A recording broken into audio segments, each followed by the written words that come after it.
Hey everyone, and welcome to another episode of the SurgeCast. I'm Kat. I'm Zach. And we're back coming to you while the Canes are on a 3-game win streak. How you feeling, Woo! Zach?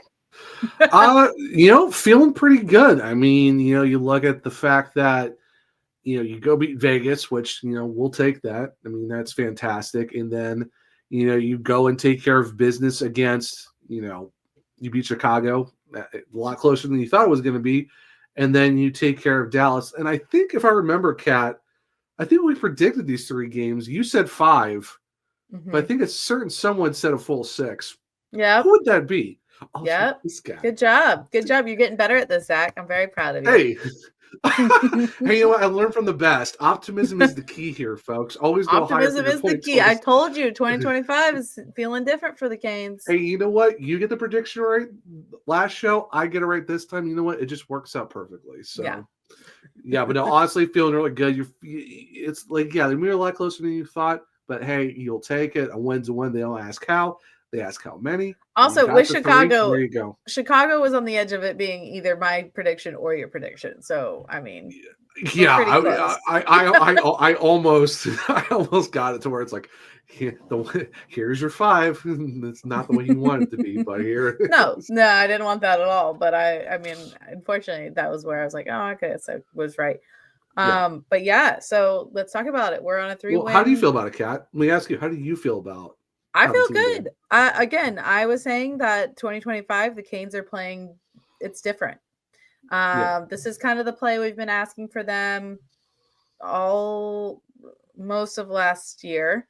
Between like mid-November through like part of December and into January, please. And granted, it's not perfect. Like we did have the Ducks and the Buffalo game and the Blackhawks was a little iffy. But what I'm seeing, especially with these 3 games, is there's fight to them, and even the ones like some of them. I know all Canes fans are wanting the Canes to score first, but even the ones recently where they have been like down 1-0 early, they fought for it. Like it's not, and it's not like a lack of trying. It's not a lack of them having a lot of pressure in the other end. It's honestly just a, puck luck, the other team getting that chance first. So I'm not fully upset sometimes when we're down first, especially when we've had all of the pressure in the other end and actually really good chances. It just hasn't found the mark. Yeah. So I'm feeling good. It's kind of nice to have a 3-game win streak. We haven't had one of those in a while. Yeah, we've had a lot of 1s, 2s, and stuff like that. You'll definitely take a 3. I mean, and the good thing, too, is what the best part of all of this is that you leapfrogged the Devils in the Blackhawks game, and now you extended it, and you still have a game in hand on them, and you're 3 points up. So you're still feeling pretty good overall for the fact that now you kind of got that second place with a little bit of a gap with games in hand. You're kind of closer to Washington, too. But more importantly, you are staying away from that wild card hunt because there's a lot of teams that are pretty close together. So I think it's a little less of, I feel like at this point, unless Washington goes cold at any point, I think it's a little less of catching Washington and a little more of separating from the rest of the pack. That's what I'm kind of feeling too. Like we've seen this team win divisions all the time. I mean, would it be great to win one? I mean, yeah, of course you're never going to say no, but it's more of just getting into the dance of the playoffs. And I said it, you've said it multiple times this year. They're going to make the playoffs. This team is good enough to make it. It's just, where is your seed going to be? Regardless, we're going to finish. If we finish second or third, okay, then there you go. Then it's just who's the other team. And right now we could be seeing another first-round matchup against the Devils. But I mean, I don't really care at this point who we play. As long as you just get in and play good, that's all that really matters when it comes to the first round. Because you want to keep that streak going of you've got 6 in a row in the first round. Let's go get number 7. So that's kind of where I'm at right now. Yeah. So we had a very hard-fought Vegas game. That one, the Canes were back at home, so they had that really. I mean, it's just a testament to the same old thing. Is usually I believe the stat. I don't know the current stats, but they're pretty supportive of it. Is when Seth Jarvis scores, the Canes typically win. They are, as of updated right now after the Dallas game, 59-5-5. Mm-hmm. Thank you to Kane Stats Brand for that, as always. So, yeah. So Dallas is a tough team. Yeah. But the Canes really didn't stop battling even when they were down 1. So you get Jarvis, of course, getting a little bit of help there in the front of the net, just kind of putting away that little rebound, that little sloppiness in front of the net. He's really good at that, elevating the puck when he needs. And then you kind of mean Vegas? You said Dallas. I was like, wait, what game? Oh, sorry. Yes, Vegas. My bad. I was like, wait a minute. Well, yeah. You messed me up. You said Dallas, and then it got stuck in my head. The S. No, you're good. I was just like, okay, I'm like, wait, what? I remember him scoring against Dallas. But yeah, the Vegas game. Yeah. And if I'm correct, is Vegas? See, all the games are starting to run together. Is that the one where Blake kind of just threw it? It is. It's where he just and once a Kane, always a Kane. No, that was off of Hannafin gave us a little bit of help there. 46 seconds into the third period. So you got nothing the first, and it was Thomas Hurdle. I mean, what can you do about that? Yep, Seth Jarvis with his own backhand, Jackson Blake, and then Seth Jarvis again on, honestly, the Jordans, absolutely fantastic. It's him with his dads. It's him with his dads, man. I tell you, that scrum with talking to Jarvie was absolutely fantastic after the game. It was so fun just getting his answers and just how he's talking about, and the fact that he's talking about his two dads, and Jordan Stahl is on the opposite side, on the other side of our scrum, and someone asked him about it going on his heater, and Jordan's like, oh, hold up a bit. It was so great. But yeah, no, yeah. I did really enjoy the quote too, where he literally got lifted up by Jordo, and and he was like, he held me a little bit long, but it's all right.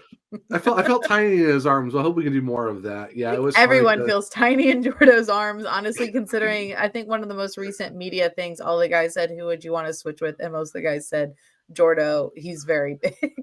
Yeah, when he came in the locker, when he came in the locker room after morning skate, I looked at him. I'm like, oh my, because I already knew he was big, but seeing him how big he is in person, close to you, because usually he's sitting down when we talk to him, but when he was standing up, I'm like, that is one big human being. I would not want to make that guy upset, but yeah, no, it was good to ask Jarvie that question of the celebration, just getting that quote. He's just a quote machine. It's just fantastic. But yeah, great goal by him. 2 goals. You love to see that. It put us in a good spot. Even with the Shea Theodore scoring on the power play. I mean, and we swept Vegas.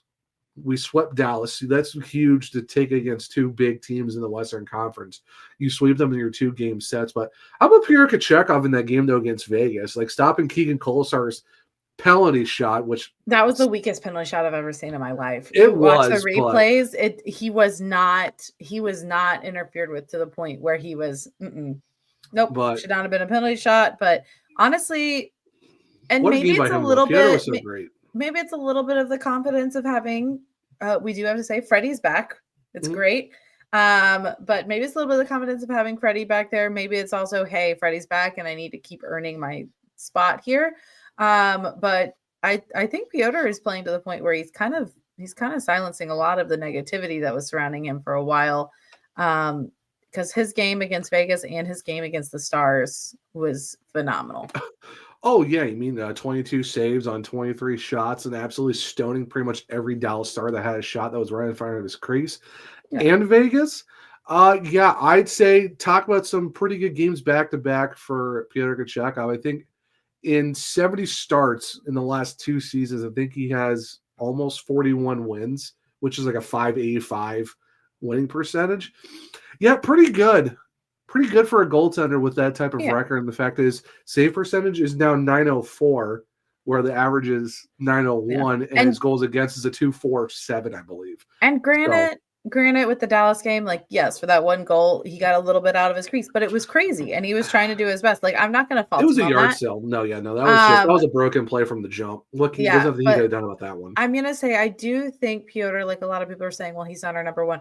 I honestly think Pyotr plays really well when he's not the only one with he's not tasked with being the one with all of the responsibility.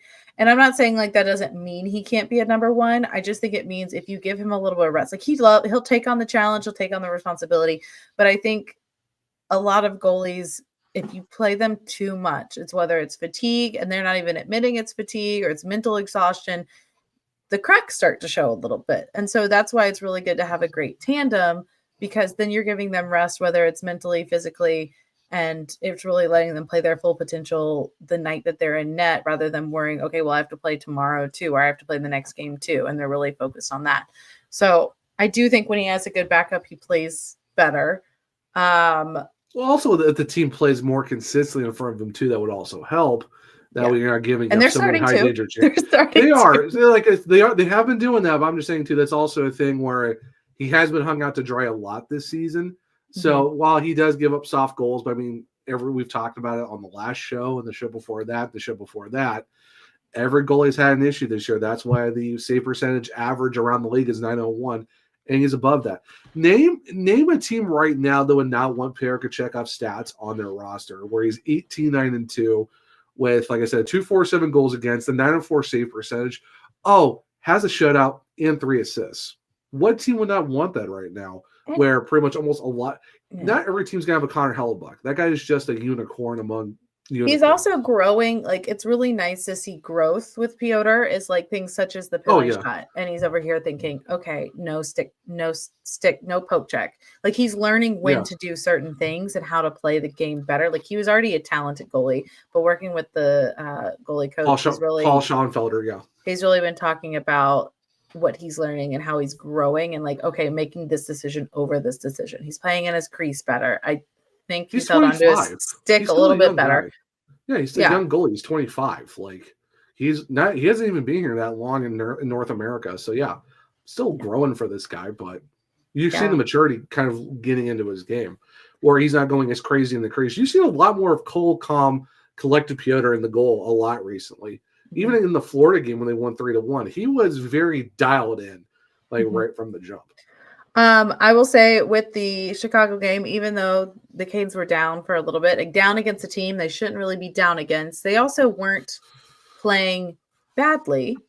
They weren't down and playing badly. It was some lapses in defense, which was unfortunate. But I kind of felt like the team was like, all right, that's fine. We've been playing really well. We just need to get a few to go and we'll be right back in it. And that's what they did. Jarvis with another goal, Kokinemi with a goal.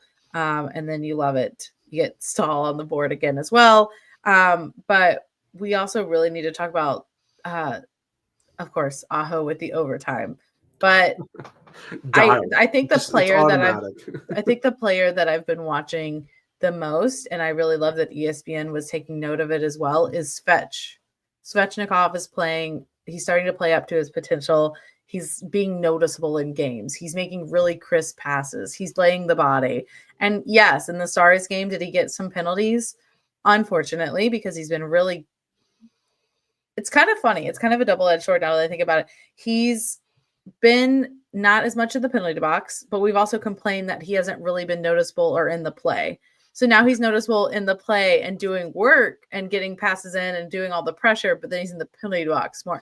So it's like a two-edged sword. It's definitely a weird dynamic where you can't find that perfect middle of play your game as a power forward, but also don't take penalties. Still trying to find that fine line of making it work. And of course, it's just the benefit of the doubt with the refs. Unfortunately, is still a thing he has to deal with. But he looked pretty good in the Dallas game. Didn't really get on the score sheet, but was very noticeable, that's for sure. And you can definitely tell he's playing the body a little bit more and still trying to figure out what's a perfect middle for him in his game. But I'm excited. I was asking for him to show up in games, and in 2025, Tripp talked about he changed up his tape. He changed up a couple of things, and it's whatever has happened, it's working for him. He's starting to, you can see when he's on the ice, he's putting the pressure, he's getting to the puck, he's making such beautiful passes. I'm really excited to see Svech kind of turn his game up here. But we can't be remiss that KK had 2 goals in the Dallas game. The second one a little bit unconventional, but they don't ask how. It's the same thing. You talk bad about a player and they show up. So KK heard all the word going around and he said, all right, I'm here to play. 3 goals in 7 combined periods. Mainly 6 because that overtime was like not even a minute. So talk about just being on a heater at the right time, and the fact that it's just, I love the stat too, because Ardo Cal from ESPN said it. The Stars when they've let teams score 2 goals or less, we're 26-0. Just very quickly, we scored both of the Hurricanes' goals, and now they're 26-1. You love to see a streak breaker, and that is just Barry for doing a that. streak breaker on top of a player that needed some blood, needed some puck luck. I think if you talk about the dozen posts that he's hit this season, let's say like half of those go in, you're talking about a guy who would be at like 17 goals on the season, maybe. I'd say give him like 14 goals. You're in the top 5 of the team in scoring because Roslovic's at 17. So if he gets like at least a good majority or even somewhere near half of those posts that he's hit, we're not talking about him in the way that it's, just get rid of him. It's more like, no, this guy's he's got the scoring touch finally. He's having a breakout. It's just the puck luck per usual. He couldn't get assists last year. Now he's getting them this year. It's just nice he gets the goals to go in. But I've said it for a while. I know everyone, you've said it and other people said too. He's a Jordan Stoll 2.0 at this point. Mm-hmm. You want that guy of the future that could replace Stoll, be your defensive forward who can why am I not score 50 points a season? Still going to be a guy who can be defensively reliable when he's still trying to figure out how not to turn the puck over when he does. But I mean, he's still 24, 25, still a young guy. Like he's been in the league since he's been 18, which is still crazy to think. But hey, good for him. You gotta get the monkey off the back somehow. We'll take it. Yeah. And we can't be reminiscent. Of course, we're very excited talking about the 3-game win streak, but we can't be reminiscent if we can't talk about the big news that's going around all of hockey Twitter. The biggest name on the market right now. Well, he was a name out there before he was technically on the market, but JT Miller for the Canucks started with, there's some rumors of some squabbling in the Canucks and a little dissension there. We got something of their captain saying, no, that's not true. A lot of denial. And now it's gotten to the point where it's like, all right, we're looking to move him. There is some strife here. And everyone's just all in a tizzy about it because anytime there's fresh blood, I feel like the Canes sniff it and just go crazy with it. Especially because all reports always say the Canes are interested. And that's not I don't think that's false because I do think our front office is very smart to ask and always see what's being wanted from them. But again, we don't grab players willy-nilly and just see what happens with them. So it's also like middle of the season. You're second in the Metro. You're doing well. You've addressed one of your issues that was kind of needing to be addressed was your goalie situation. It looks like that's getting solved.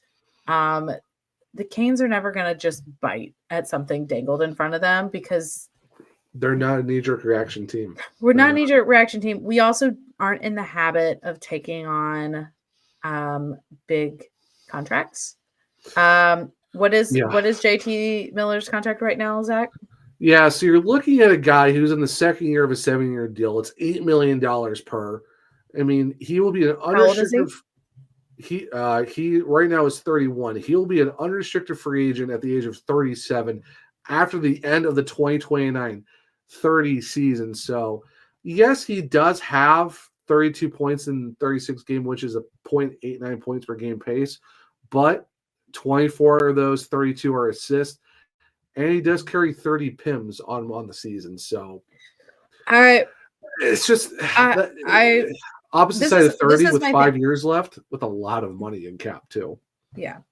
So I don't know exactly what the ask is for him because it seems like the Rangers have offered different things and they have been denied twice. Yeah, it was, I think it was a 1-for-1 with Zibanejad, and then I think I don't remember what the next one, but it was like 3-tier on the Rangers side wanting good to go that way, and that was also nixed. Yeah. Here's my opinion. I'm a little hesitant just because they said there's something of butting heads in that locker room. I don't really like to hear that coming from this is a potential player. Even though we've had players in the past that there's been rumors about them not being great to be around. But the locker room seemed fine. So it could just be there's just people there that don't like each other, and that's fine. We all have coworkers we don't get along with. So that had me a little hesitant. The next part that has me a little hesitant is taking on that contract. If you look at the Canes' history, we don't take on long-term lots of money unless we're very sure they fit the system, especially depending on their age. So if you look, some of our long-terms, obviously Svetch, Aho, Jarvis, KK, Slavin. But I mean, look, Slavin's of all the deals, Slavin has been the oldest one to get a deal so long out, and that's because he has been the AAV so is just freaking consistent. Yeah. And he fits. Like, you're not going to let a player like that go. And No, he's not even like, there's no sign of decline with him. So if you look at all the other ones where even if it's a little bit more pricey, they're shorter term. And a lot of that, I think, with these players is the Canes seeing, all right, is it worth to extend? Is it worth to keep them around longer? Are we going to benefit from this in the long run? So I don't see the Canes grabbing that just to give him a shot, especially when you're not like in super dire need at the moment. I know Canes fans feel like we are because we've been losing. But again, I pointed out on Twitter, we're second in the Metro without a legit 2C. Like we are doing better than what our reactions are, because again, the expectations are so high for this team that even when we're not, even when we're doing well, we always expect more. Yeah, in a transition year too, that everyone thought we take a step back, and some thought we missed the playoffs. So we're exceeding expectations already with this roster. Yeah, and I know, again, you said how many goals, assists he's had. I did put out there, okay, Eric Robinson is actually very close to the same stats as him. Yep. Mm-hmm. Again, you're like, well, he's not a center. He's a different type of player. They're not really comparable. Fair. But we also know Robinson works with our system now. That's a player that we took on for a lot less, and now we have like guaranteed that he works with our system and someone that could potentially will want to keep around. It's not a risk to have like what we did for them wasn't a risk. If you look at Gensel too, it wasn't a risk. Like we were like, let's see how this goes, and we were pretty sure he'd work out. And then when it came time to actually paying him, the Canes eventually like they got on board with that. It didn't work out. But the Canes are very much of like, we know our system is hard. The guys talk about it. Rod talks about it. It's a hard system for even the most talented players that can go on. They can succeed other places, but the Canes system is difficult. So you just really need to make sure it's a fit so you don't get stuck with a long-time contract of a player that doesn't work out. Yeah, and that's the thing when you look at it too. I mean, going back to the locker room stuff, if you look at the league, I mean, we have a great leadership group. You got Stahl, Slavin, Jordo, not Jordo, Martinuk. I can't. So many Jordans. You know, it's Martinuk, even Aho, and plus you also got Rod Brindamore as your head coach, who expects certain things. Let's not forget Tim Gleason is the assistant coach. He never takes anyone's BS either. So you have a coaching staff and a leadership group that probably can make almost some be like, hey, this is how we do things here. Like, how do we not buck the system? And is Miller cancer? Who really knows? We can't really say. But yeah, right now he has, like I said, 8 goals, 32 points. Even with his 0.89 points per game pace that he's on right now, he's still, as from what I've seen and what I've heard, even from Canucks writers over at the Hockey Writers talk about it, he's right now on pace for his worst career as a Canuck, and this is after he just had 100 points. So with Robinson, you're talking about a guy who's making $950,000 who I think they should extend because Robinson fits this system perfectly, and he's on a career year right now with us. When I want Miller, I'm neither here or there for that. I mean, it is what it is. If we do get him, okay. If not, it's not the end of the world. I still think we can get another 2C that's maybe on the right side of 30. That's not going to be 37 by the time this contract's over at $8 million, regardless if the cap goes up. Regardless if the cap goes up, it's just, do you want to take that kind of contract? And you're like, where's the risk? And I think for me, the risk is really high because, I put a tweet out yesterday that apparently a lot of people had thoughts about. was from The Athletic, that they were talking about how certain teams give up whatever top prospect. And for us, it was, Nikita Arnamarnov, and then it was like Jesper Kotkaniemi's part of the deal, and like 2 draft picks.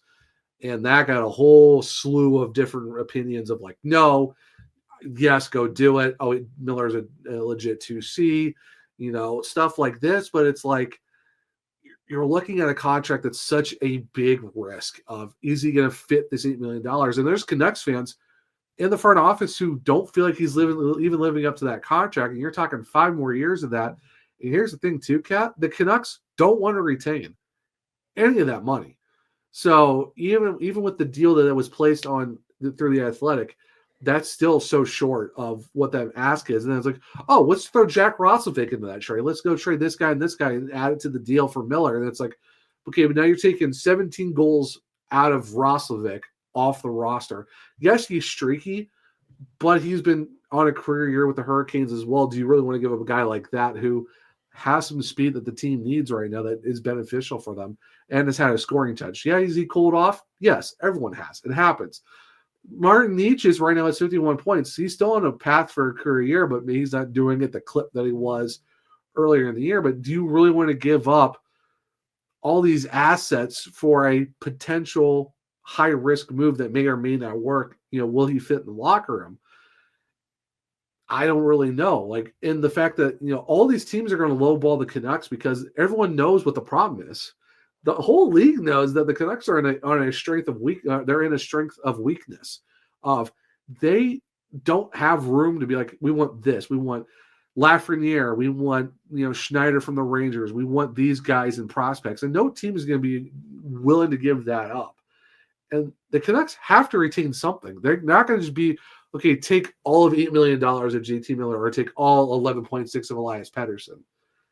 I don't think a team's willing to make that move right now, especially with guys who are not playing up to that price range. Now, if you ask me of who would I want from the Canucks, I'd take Brock Besser. He's 20. He's going to be 28 in the – leave me out, though. He's going to be 28 in the summer. He's a UFA.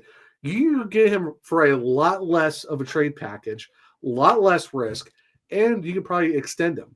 It's almost like another Jake Gensel move where, you're making a flyer for this guy, but you can make it work to where he fits into the top 6. Does it address the two? He's a right winger.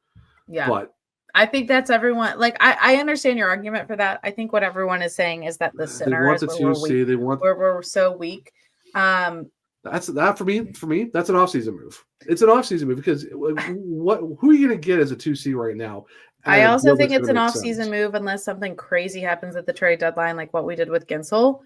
I don't think this team, if we're going to say like what would be okay with giving up, I could understand the trade of KK Roslovic and something. We don't typically like to deal with our like certain draft picks and like I know a lot of people are saying, okay, the Canes need to start being unselfish with some of their future because we've stacked up so hard on the future. But if you also look at our future that we didn't ever want to give up on was things like Jarvis or things like Blake, Nadeau, Morrow, like Svechnikov, Aho, those guys. These were future things that we were very much like, we'll wait. This is going to happen and it's going to come for us. And this is what we want.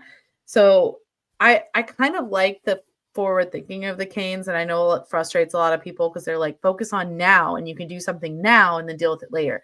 A lot of teams right now are dealing. There's a lot of teams right now dealing with, they did that. They didn't win the cup, and now they don't have anything to do now. Like they're stuck. A lot of them. There's a lot of teams that are in a tough spot right now with their roster. So as much as it frustrates me as time as a fan, like I understand. I think I also understand the long run of the game of like they're doing the long game. The Canes will do the long game because we're in the long game of doing so bad for so long, and it's like let's build up and not come back to this low of a point. Yeah. Ever. If there's anything like maybe we're not going to get as far this year, but like we have stayed at a consistent pace of making the playoffs, doing better and better and better. So I would be hesitant on what they would give up there. I don't know what they would want to give up in terms of prospects or drafts because that is valuable to us, like really valuable.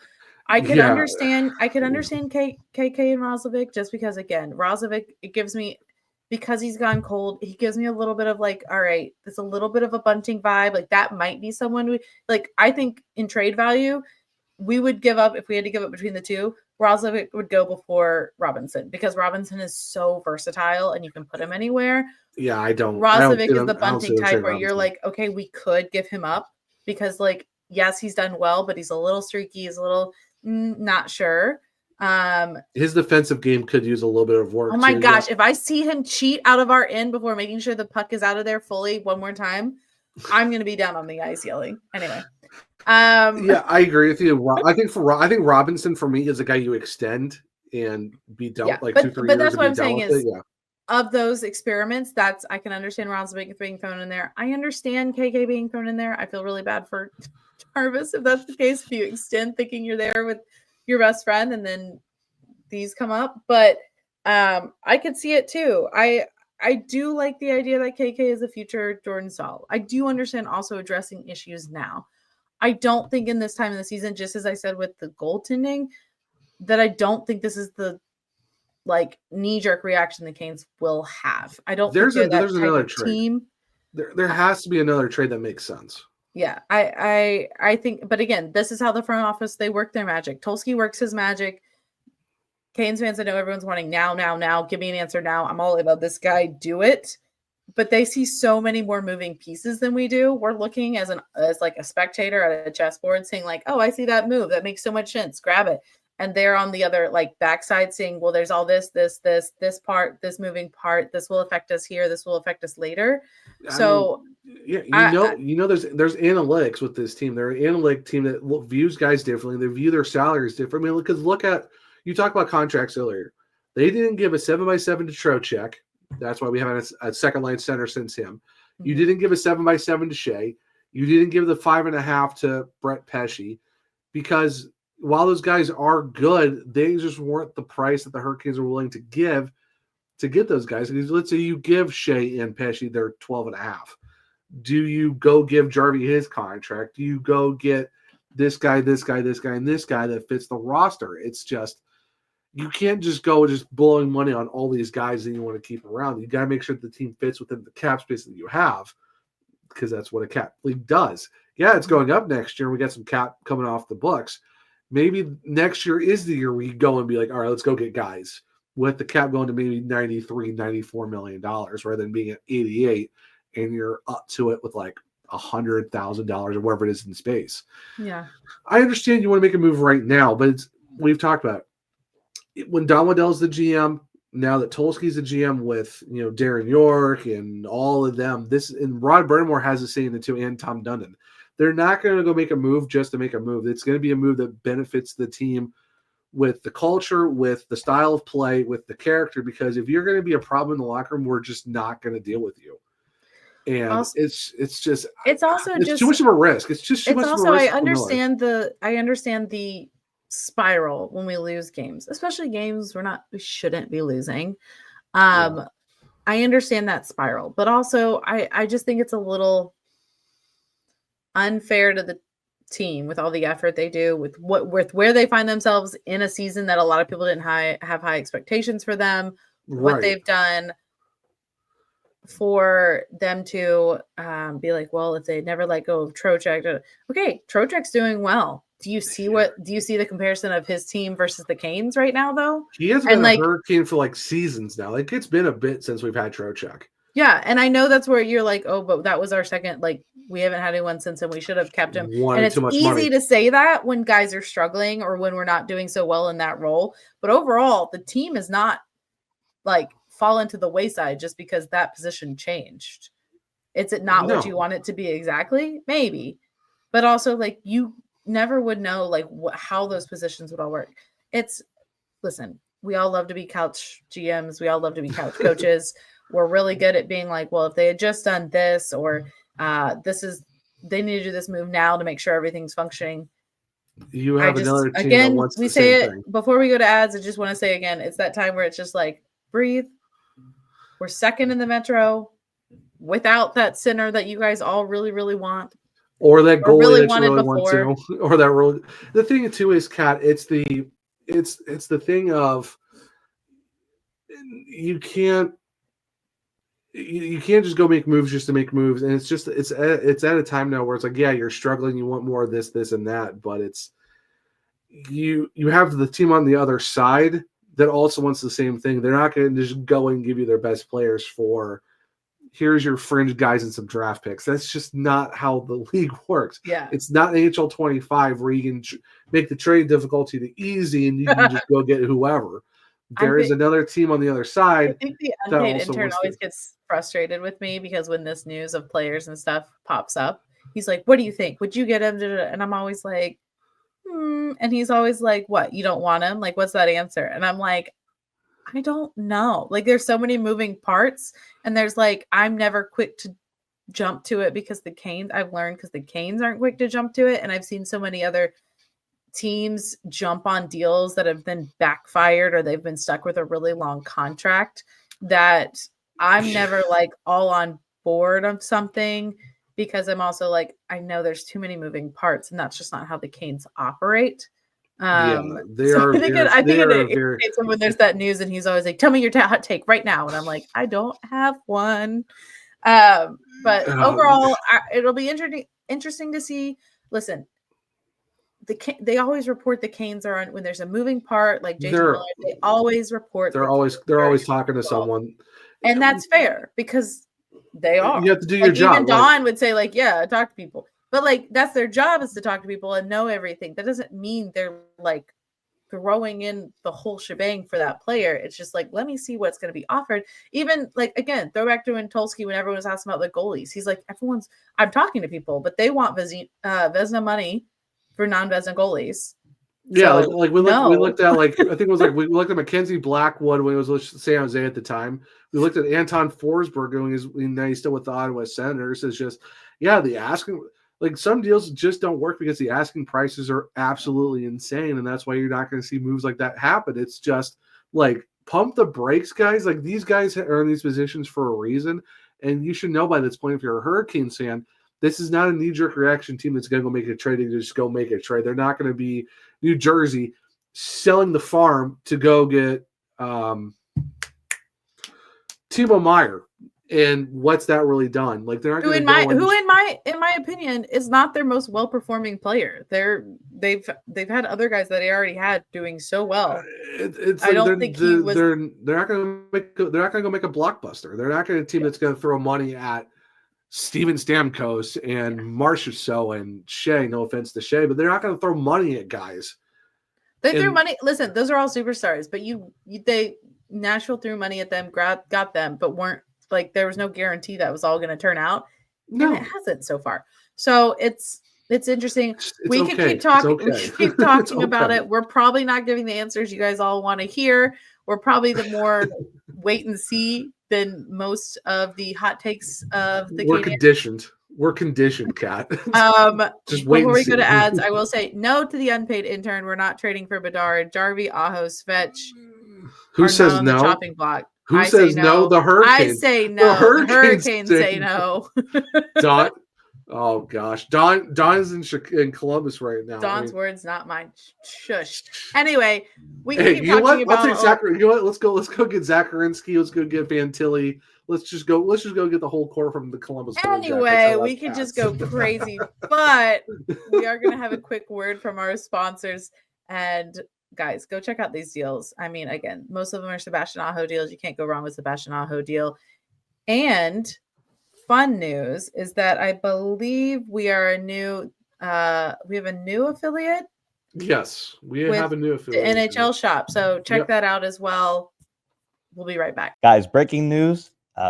We're an affiliate of the NHL Shop. We're going to drop the link in our link tree. So make sure y'all go purchase some items from our link. Helps us out, helps y'all out to look fresh, look swaggy. Only on the NHL Shop, a Fanatics experience. Get in, help us out, help y'all out, right? Christmas, y'all got a little extra money for Christmas, hopefully still to spend. Get in, it really help us out. Again, NHL Shop affiliate. We're in the game, baby. We are deep into the NFL playoffs, and you could get in on the action at DraftKings Sportsbook, an official sports betting partner of the NFL. Scoring touchdowns is key to winning in the playoffs, and you can score big by betting on them at DraftKings, the number one place to bet touchdowns. Ready to place your first bet? Try betting on something simple like a player to score 6. Go to the DraftKings Sportsbook app and make your pick. Again, championship weekend coming up. You riding with Patrick Mahomes, the Swifties, Travis Kelce? Right now, Chiefs minus 125 money line. And for touchdown scores, want to ride with Travis Kelce to score a touchdown? Right now, plus 125 anytime touchdown scorer for Travis Kelce. So get in on that action only at DraftKings. And hey, right now, new DraftKings customers can bet $5 to get $200 in bonus bets instantly. Download the DraftKings Sportsbook app and use code THPN. That's code THPN for new customers to get $200 in bonus bets instantly when you bet just $5. Only on DraftKings Sportsbook. The crown is yours. Guess who's back? Back again. Yeah, that's right. SeatGeek is back as one of our official sponsors, and we're so excited to have them because honestly, who doesn't like cheaper tickets? SeatGeek is a ticket app that takes the confusion out of buying tickets. They put a 0 to 10 score on each ticket to know if you're getting a good or a bad deal. Honestly, they do that score. They also do red is bad, green is good. And they show you, I'm pretty sure they show you the view from the seats as well. So it's a really nice way to really see, hey, am I really getting the most for my buck through this app? All our viewers get $20 off. Of course, you know, we got to hook you up with that Sebastian Aho deal, but $20 off their first ticket purchase with our code TheSurgeCast, all one word. We will have links in our descriptions. But yeah, you go to SeatGeek. Guys, it's the new year. That means there's concerts coming up. That means there's more games that maybe you want to get some cheaper tickets to, you know, treat some people. Maybe that was your Christmas gift. But seriously, download the app, go get your SeatGeek tickets, use our code TheSurgeCast and get that Sebastian Aho deal of $20 off. Go check it out and let us know what shows you're going to see. Of course, got to talk about an OG sponsor, and that is Primo X Hockey. They've been with us since even before episode 1, and they've always got some great deals for you guys. You're looking for pucks, sticks, helmets, skates, everything you can desire, they have it. They also got flags, they got koozies. I mean, they're also local too, which is really great. They're right there on 1411 Diggs Drive, Suite E. I mean, you know, also season ticket members for the Carolina Hurricanes. You're also helping support fellow Caniacs as well. You know, great group of guys. They're open Monday through Saturday.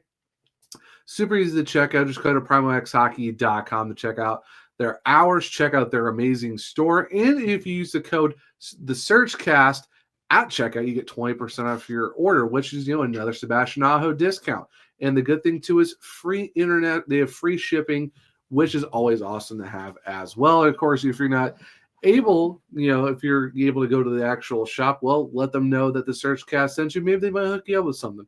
Who knows? But always great to have them around. Great group to have as a sponsor, and we cannot thank Primo X Hockey enough for being with us since day one. Once again, PrimoXHockey.com. Use the code TheSurgeCast at checkout for your Sebastian Aho 20% off discount. Have you played Pick 6 from DraftKings yet? What are you waiting for? You better get on it. The playoffs are here and time is running out. As the official daily fantasy sports partner of the NFL, DraftKings does fantasy sports like no one else.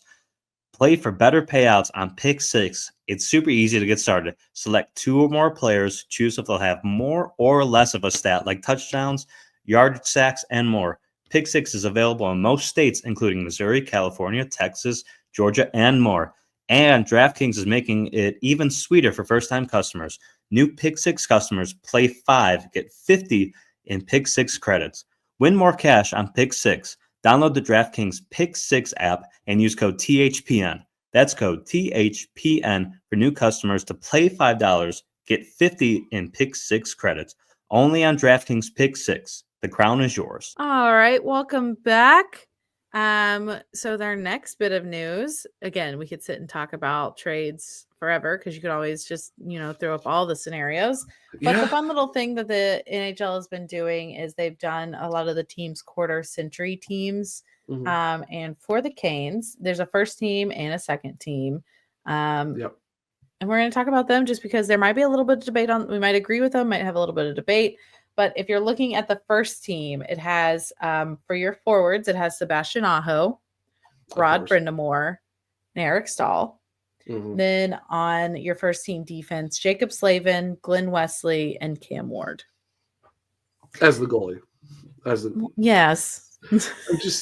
So the funny thing with that is, Kat, so who's ever on the first team is eligible for the all NHL first century for that. So if you're on the first team, you're eligible for the all NHL quarter century team. Okay. So do you have any disagreements with that? Funny enough, so they asked earlier in that day, what would your predictions be for the first and second teams for the Hurricanes? I nailed this 100%. That was my my 6 that I picked for the first team, right to the T. Those were the guys I picked. So honestly, first team, thank you very much. I will gladly take that group. I don't have anything against that first team. The second team was where a little bit, not super controversy, but this is where some people had a few more like, I could see this person instead. For the second team, you have Ron Francis, Jordan Stahl, Justin Williams, and then you have Justin Falk, Brett Hedican, and Arturs Urbe. Yep, Arturs Urbe. Yep, his first name. Okay. Yep, Arturs Urbe. Yep. I also don't really have a big this is fine with me. I feel like, and this might be like me personally. This might just be a personal take. I would do Pesci over probably Falk, but that's just me. I've actually seen some takes where I think even Chip Alexander even said possibly that type of scenario. I actually predicted Gleason and Brett Hedican for the second team defense. I got half of that right with Hedican. I would probably put Gleason over Falk. I like Justin Falk, don't get me wrong, but I think Gleason was more of a impact on the Hurricanes with his time. And I feel like those two should have been together more than Falk. So I'm not upset with Pesci's fine too, because of the fact that he was with the Hurricanes for a good bit as well. So either Pesci or Gleason over Falk, and I think that's probably a better representation of the second team defense. Yeah, so, how are you feeling about the forward group? I mean, Jordan and Williams makes sense. I mean, it just does.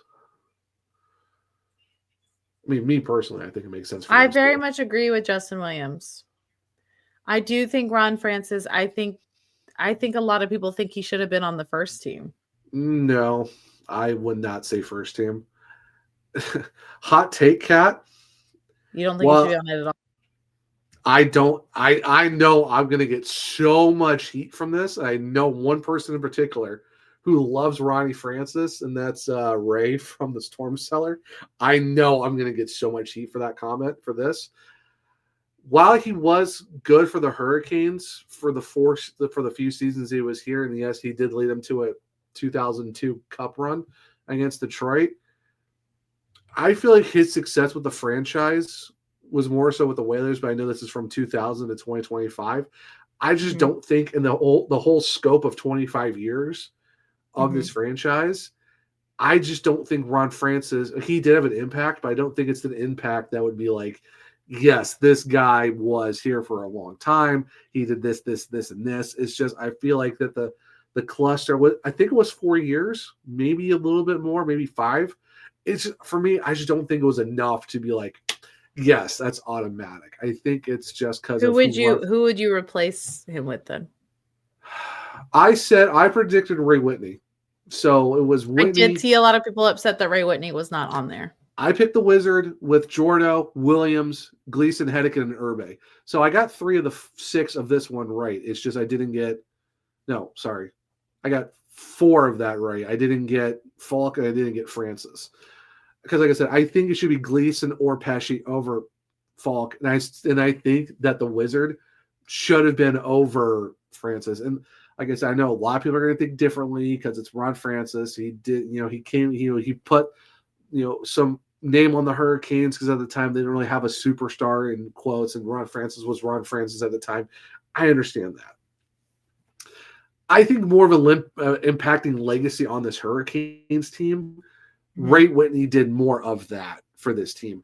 Honestly, Kat, I would even say this too. If it's not Ray Whitney and we're talking about someone who really made an impact on the Hurricanes team, Eric Cole. I think give me Cole or give me Ray Whitney. One of those two easily should have been on that second over team. Ron Francis. Over Ron Francis. And I know a lot of people are going to give me heat for that.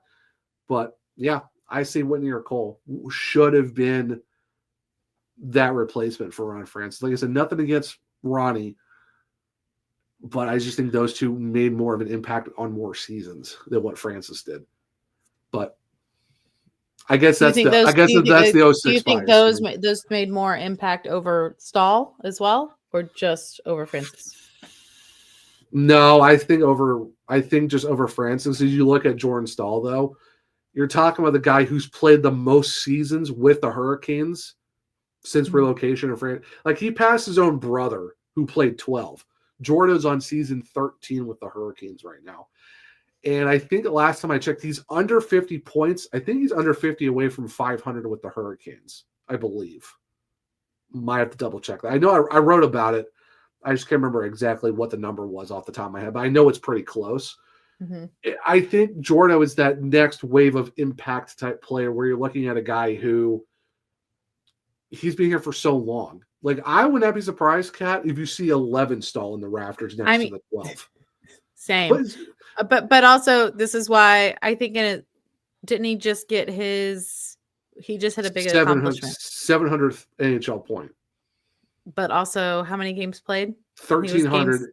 Yeah. 1,300. He was, I think, 80-something, if I'm correct. But he is the first guy since the 2006 draft to hit 1,300 games. So, yeah, talk about some legitimacy. He is right now currently in season 19 of his career. And I think he has 3 more years of his contract left, if I'm correct, maybe 2. So you're seeing milestones being hit for, like, he's been here longer than he was in Pittsburgh, and he won a Stanley Cup with the Penguins. He's doubled his years with them that he's been with Carolina. Went through the whole co-captain nonsense with Falk. I still can't believe that was even a thing. But he's been the captain for so long. He's just clicking off milestones with the Canes. You think of him more as a Hurricane than a Penguin at this point. Mm-hmm. And I think just the fact of the culture that he helped Rod set this culture, because then you get Jacob Slavin in the room, then you get Brett Pesce when he was here for a while. You get Sebastian Aho, Andrei Svechnikov, Seth Jarvis. Like you're bringing all these guys in, but who's been that one focal point of that leadership group? And that's been Jordan Stahl. So I think that's automatically he has to be second team, bar none. Okay. Like I said, you're going to see 11 in the rafters with his name on it, because that's what the impact that he's had on this team. So, yeah, as much as I like Francis, Whitney or Cole should be on there instead of him. Interesting. People know where to find me if they want. And that's our hot takes, everyone. You'll hear our socials at the end of the episode, so you can go and spam Zach for all his hot takes. Not the first time. Not the first time. It won't be the last time either. But those are super fun. It is really fun to see them do it for all the other teams around the league. What about for you, Kat? Who would you pick though if you had to change someone on the forward? In terms of forwards? Yeah, because I know you said Pesce over Falk, but like, would you change? I agree with the defensive picks. I agree that Gleason or Pesce, I would have put them in there instead of Falk. What about the forwards?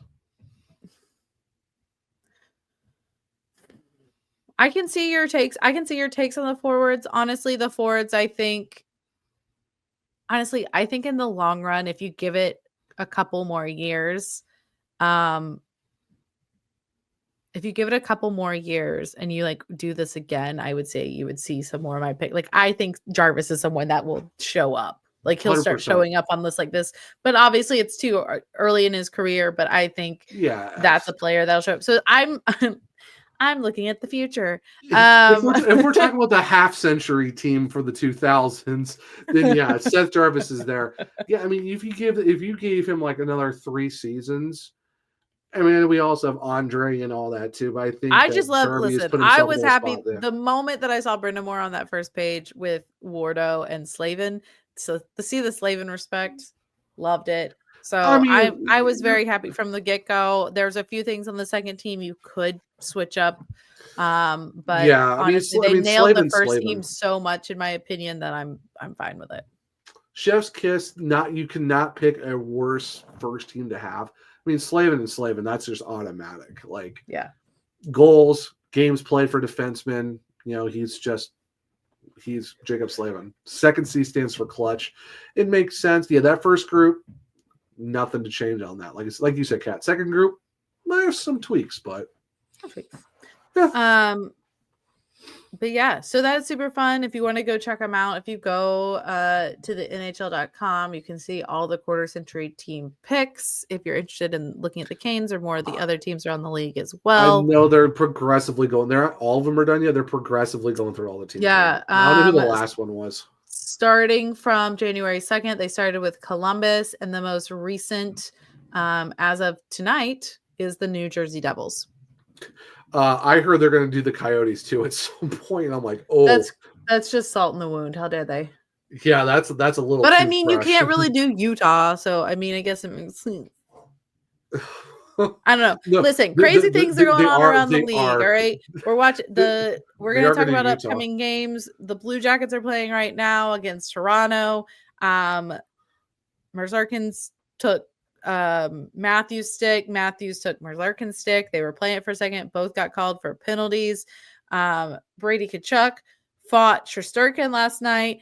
Things are going wild. McDavid is suspended for 3 games because, oh my goodness, 3 games. Whoever gets suspended for cross-checking someone in the head and in the teeth, because you know he's such a good player, he can do no wrong. But the even hotter news is some people are wanting him to, I guess, go on strike and not go to the 4 nations, which is wild because he's in all the promotions for it. I highly doubt that's going to happen. They would lose their minds. The NHL is going crazy, guys. Everything's up in the air. Have you looked at the wild card on the East? Anything can happen at this point. So yeah. Let's take a look at our next 3 games. As we just got over saying anything can happen, the Canes do have they just got done with their back-to-back. They'll be back home playing the Blue Jackets, who will be on their second half of a back-to-back. A little scary because anything can happen with the Blue Jackets. All of the games with the Blue Jackets have been kind of wild. You've got a Pyotr Kochetkov concussion at one point. We had a shootout loss to them. We won. Yeah. We beat them 4-1. And we've had 2 shootout losses to them, actually. That's great. So pretty much we always get a point with them, but it's just kind of gross. Ever since that New Year's Day game where we came back down from, what was it, 6-0, Cat, if I believe? We had that really insane run. Every game with Columbus has been absolutely wacky since then. Yeah, I mean, again, we talked about it last episode. Congrats to the Blue Jackets for the run they're having. They're really digging in for one of those wild card spots. Again, I think they're currently beating Toronto 3-0. So that LFR is going to be so fun to watch later. And Tilly had an shorthanded. So you'll be watching if they keep this up, again, it is, I believe, the 3rd. If they keep this lead up, you'll be coming a red hot Columbus will be coming into Carolina. I think the Canes also a red hot Carolina team too. So that's true. I think if they played the way they played against Dallas, it'll be a really good game. Hoping for 4 I don't think you can look down on Columbus the way we used to because of this run of the season that they're having. So I think it'll be a really good game. Honestly, I would love it. I always want to point against them. No concussion for Pyotr is a goal. Oh, please. We don't need to deal with any more of that. That's for sure. Yeah. So that'll be interesting. Again, we are on our little run of Metro games because then we'll be playing the Islanders on Saturday. We'll be taking a little trip to New York. We'll be starting to have a little sightseeing with the last place team in the Metro as we start with the Islanders. I just hope it's a lot better than the last time we were on the island because that game was ugly and not in the good kind either. It's always ugly when you play them. It's either slow and boring or just ugly. So, and when I close my eyes, I see you for what you really are. Ugly. Sorry, had to quote it. And then, of course, we'll be playing on next Tuesday. We'll be playing the Rangers, who have crawled their way back up to fight for a wild card. Because Shesterkin came back and somehow has found his form again. So, and now people are asking, are they back? Maybe, but I don't know. Maybe, but we are 2-0 against them this season so far, so we got that going for us. Yeah. So nice. These will all be a bunch of really interesting games. My hope is that the Canes will be playing the way they've played against Vegas, the way they played against Dallas, and that they're really in that compete mindset. Again, I think Buffalo was a little bit embarrassing for them. I think they did recognize that. Well, you can tell from Jacob Slavin and his response. Yeah, they were not too happy about that Buffalo game. Yeah. That's so predictions. Well, okay. Of these, can you give me a player to watch from each of these teams that we're playing, starting with the Blue Jackets? Ooh, Zach Werenski. That's just kind of automatic because he has been on an absolute tear as of late. I mean, while they're not at home, he's got a really long home point streak going, but there's talks of him getting a Norris this year because of how good he's been playing. Like, once he's actually healthy, he's good, and he's definitely proven that. So, and keep it out with Zach Werenski. All right, and I will say keep an eye on Fantilli. He's been playing excellent for them recently. The young kid's got some skates, man. He's in honorable mention. Kent Johnson. Gotta watch it for KJ. Islanders. Sorry, the pause.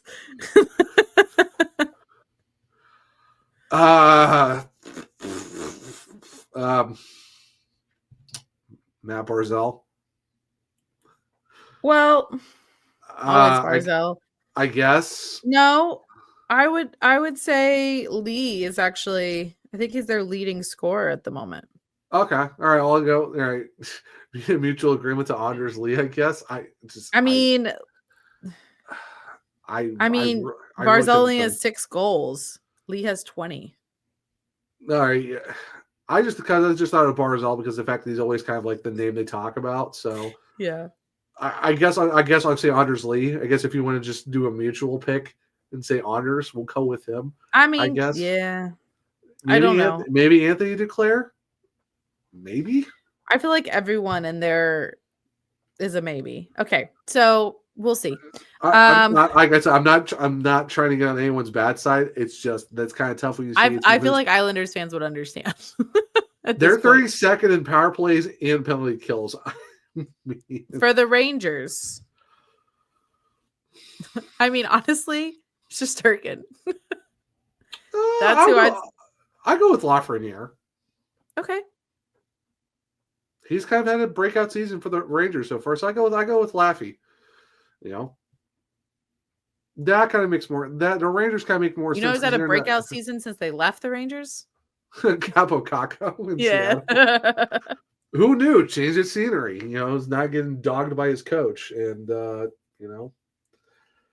development. Who would have thought? Good for him. Dan Bilesma and Jessica Campbell and them have, I guess, been doing something right with that kid. So, yeah. Well, if in doubt, the Rangers at least combined for the tallest goal scored, apparently, is the stat that everyone wants to know about.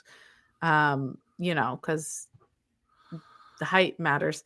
But anyway, these now, if that's who to watch, what's your predictions for the Canes in these games? Points wise. 5.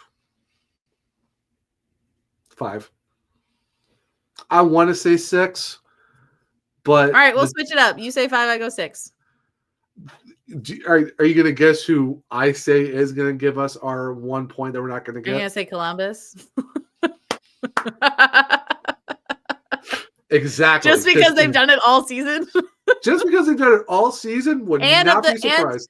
And of the 3 teams, they're the hot ones right now. Of those 3 teams, they're the hot ones. Yeah, I mean, could we see the Islanders and Rangers do it? I mean, yeah, it's a possibility. Welcome to the NHL. But if it's not the Jackets, I want to say it's the Islanders with some bull crap. Well, the last time we were on the Island, it wasn't that great. So yeah, but well, I mean, if I had it, like I said, if I had to pick a team that I think is like almost automatic, it's probably going to be the team that's going to do it. It's Columbus. So I'll say 5. We lose in a shootout again, because apparently that's what we do against those guys is losing shootouts. But I wanted to say 6, but I want to take a step back on this one and at least say 5. Yeah. So, man, hey, you go for 6, Cap. Wouldn't it be? Hey, I would not be upset. Either way, we're winner chicken dinners if either one of us are right. Hey, honestly though, a 6-game winning streak going to the last game of January against the Blackhawks, which we'll talk about in the next show. So you make sure you come back and listen to that preview. But if we're on a 6-game heater going into the last game of January against the Hawks, feeling pretty good for how the month is going to end after we had a 6-1 record in December. What a way to end January. So, hey, I will take 3 more wins in these next 3. I mean, take it. Keep that little bit of a lead above New Jersey. I mean, New Jersey's going to get their win tonight, so it's going to be neck and neck for that second place. But they are playing nights. That means we get 2 games back at hand, and once we play, we still have 1 game in hand. So, so we'll take advantage when you can, guys. Take advantage when you can.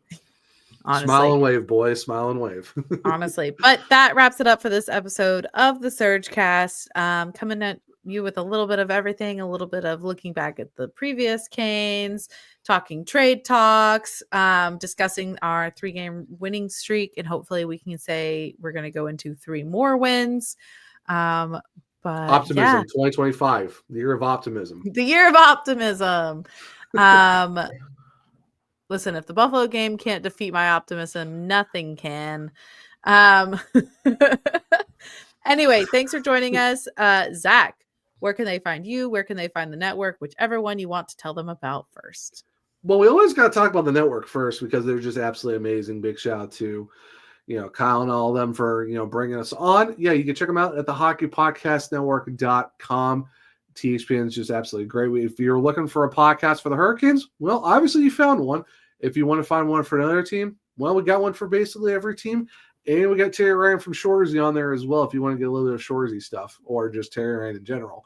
So make sure you go check that out. Like I said, hockeypodcastnetwork.com. They also do live streams of games, so make sure to keep your eye out on their YouTube channel.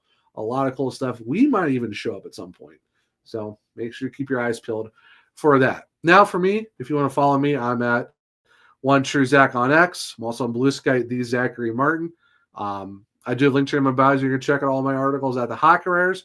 Also, just jump back on with the Calder Times. So now I'm doing some AHL coverage, talking about the Charlotte Checkers since they're kind of the closest team. So I know it's not the Hurricanes prospects, but hey, it's still hockey in North Carolina, so why not? And yes, I have another podcast that I do. It's Locked on Hurricanes. So go check that out. LO_Hurricanes on X, or Locked on Hurricanes on all podcast platforms and on the YouTubes. So yeah, Kat, where can people find you in this amazing podcast on the socials? Yeah, if you want to look for the SurgeCast anywhere, honestly, just type in the SurgeCast and you'll be able to find us. We are X, Blue Sky, Instagram, YouTube, and if you had TikTok before all the chaos went down, it's still there.